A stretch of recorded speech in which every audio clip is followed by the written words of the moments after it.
All right, so get this. We're going to dive into some research, and it might just change how you think about walking. Yeah, it really is fascinating stuff. The idea that these tiny, you can't even feel them, electrical signals, that they can actually like change how we walk. I mean, especially when you think about what that could mean for people recovering from injuries or, just improving movement. Yeah. And it's not just some random idea, right? This is based on some pretty solid research. It's from July 2023 by researchers from Harvard Medical School, Spalding Rehab Hospital, and University College Dublin. Wow. Yeah, and they even published it in iScience, which is a really well-respected journal. Oh, yeah, for sure. That definitely gives it some serious weight. This isn't just like some anecdotal thing. It's like legit science. Exactly. And for those of you who love keeping up with all the latest research, like me, Orium's Fit has a great blog called the Research Digest, and they do a really nice job of taking these complicated studies and breaking them down into like easy to understand pieces. So it's definitely worth a look. But back to this specific study, so they had 30 healthy adults walking on one of those robotic treadmills, and they use a split belt treadmill, which I think is really interesting. Yeah, that's a key detail. So with a split belt treadmill, researchers can actually control the speed of each leg separately. So like they can make one leg go faster than the other. It's basically forcing the participants to adapt to like a weird off balance kind of walk, right? And that helps them study how we adjust to unexpected changes in our gait, which is like super important for understanding stuff like balance and coordination. Well, it's not just about going faster or slower. It's about how our body adapts to like a totally new way of walking, right? Right. And that's where these little electrical signals come in. The researchers wanted to know if these signals could somehow speed up how fast people adapted to the uneven speeds on that split belt treadmill. Yeah. Like they thought maybe by giving the hamstrings a little extra stimulation, they could kind of, make the learning process faster. So did it work? The results are honestly pretty amazing. The people who got the electrical stimulation, they adapted to that split belt walking in just like 11.1 steps. Yeah, it's a 45% faster adaptation rate compared to the 20.1 steps it took without the stimulation. That's wild. That's a big difference. And it's not even just about speed, right? Right. That's the really cool part. They also saw like a 10% improvement in step symmetry with the stimulation. So that means people were walking more balanced and coordinated. So those signals, they're not just making people walk faster, they're helping them walk better too. Exactly. And there's more. The study also found that people got back to their normal walking patterns, like their baseline, 40% faster with the stimulation. They only needed like 12.6 steps to recover compared to 21.1 steps without it. Wow.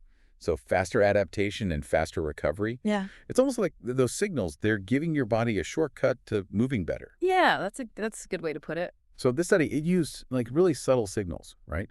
But it makes you think about the whole field of electrical muscle stimulation, doesn't it? It really does. I mean, if those tiny signals that people couldn't even feel could do that much, imagine what EMS with its slightly stronger pulses could achieve, right? Especially when it comes to improving movement and helping with recovery. Yeah, like this research is like opening up a whole bunch of new possibilities for EMS, right? For sure. And it makes sense when you think about how our muscles actually work. Like they're controlled by those electrical signals from our nervous system. So EMS is kind of like tapping into that system directly, giving it extra push from the outside. So what we're seeing here, it's like a really targeted way to use EMS. Like you can focus it on specific muscles and movements to improve performance and recovery. Yeah, exactly. And the fact that this research was done by, these top-notch institutions, it really adds to the growing evidence that EMS has some serious potential. It's really highlighting how adaptable our nervous systems are. Like even these tiny little inputs can change how our brain and muscles work together and, adapt to these new challenges. So we're not like stuck in our ways. Our bodies, they actually have this ability to change and improve. Exactly. Yeah. It's pretty cool. It's like we're not just, limited to the way we move now, like with the right kind of input. We can actually improve our coordination, our balance, and, just how efficiently we move overall. That's really exciting. So this research, it's like opening up all these possibilities, not just for dealing with injuries, but for like making human movement better in general. Right, and this is where, the whole field of EMS comes in. I mean, if these tiny signals that people can't even feel can have such a big effect, just imagine what EMS could do, Right. right? Well, With its, slightly stronger, more targeted, It's applications. like we've only just started to figure out what we can do with electrical stimulation. Exactly. This study, it's like a jump start for EMS research, inspiring people to try new things and come up with new innovations. It's a really exciting time to be following this field. It feels like we're about to see some like groundbreaking stuff. I think so too. But, while we're all excited about the potential benefits, we also need to think about the potential downsides and, ethical stuff as this technology gets more advanced. That's a good point. Like with any powerful tool, we need to be careful how we use it. Absolutely. We have to make sure that EMS technology is being used in a safe and ethical way, you know, Hmm. and that people's well-being is always the top priority.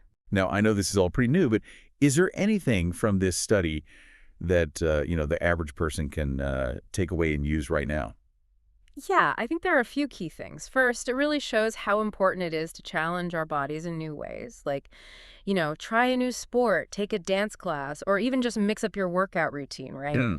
The point is to expose yourself to different ways of moving that helps your nervous system stay sharp and adapt better. So, like, get out of your comfort zone and try new things. Exactly. And second, this research really highlights the power of targeted interventions. So whether it's through EMS or other types of physical therapy, if you focus on specific muscle groups and movement patterns, you can see some big improvements in how you function and perform. It's not just about working harder, it's about working smarter, too. Exactly. And lastly, I think this study gives us like a sense of hope. It reminds us that our bodies are incredibly strong and they can adapt to a lot, and that we have more control over our physical abilities than we might think. That's awesome. Yeah. So even if we're not all walking around with little electrical stimulators in our clothes yet, we can still use these ideas in our daily lives. For sure. By understanding how powerful even small inputs can be, and by challenging ourselves and, uh, you know, seeking out targeted interventions when we need them, we can all tap into our body's full potential.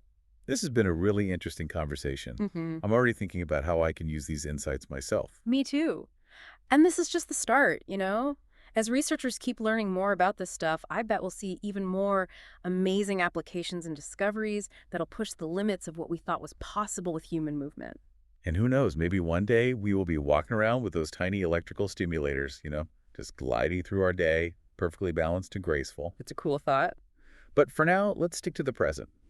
We've talked a lot today about, electrical stimulation and how it could change how we move. What are your final thoughts on this research? It just shows you how clever people are, right?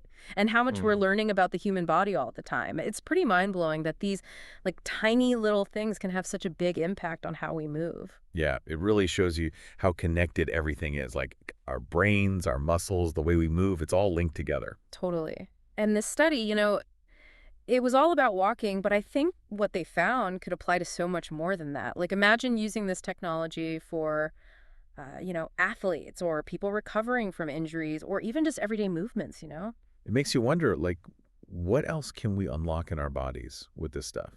Like, could we use it to help people regain movement after a stroke or improve balance for people with, neurological conditions? I bet researchers are already looking into all that, yeah. Yeah. This study is like the starting point for a whole new wave of research in this field. I can't wait to see what they come up with. Me too. It's a really exciting time. And speaking of staying up to date on the latest research, I wanted to mention the Orium's Fit Research Digest blog again. Oh, yeah. That's a great They resource. do a really good job of explaining, complicated research in a way that's easy to understand.